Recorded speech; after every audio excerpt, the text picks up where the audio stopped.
How to turn on flash notification on iPhone. If you have audio impairment or any disabilities like that, and you have problems with noticing the notification on your iPhone, you can choose to turn on LED notification on your iPhone. And here's how. First off, before we start this tutorial, please make sure that you hit subscribe and ring that bell. Okay, here we go. First off, just open your settings. From your settings, scroll to the bottom a bit and go to accessibility.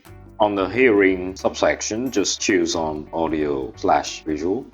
Scroll to the bottommost option and turn on LED flash for alerts. And that's pretty much how to turn on flash notification on iPhone. If you find this tutorial to be helpful and you wanted to see more, please make sure that you hit subscribe, like and comment down to our channel. If you have any suggestions or any topics that you want us at Tech Tweaks to cover, put it also on the comment section down below. Cheers, I hope it helps, and until the next tutorial YouTube, bye!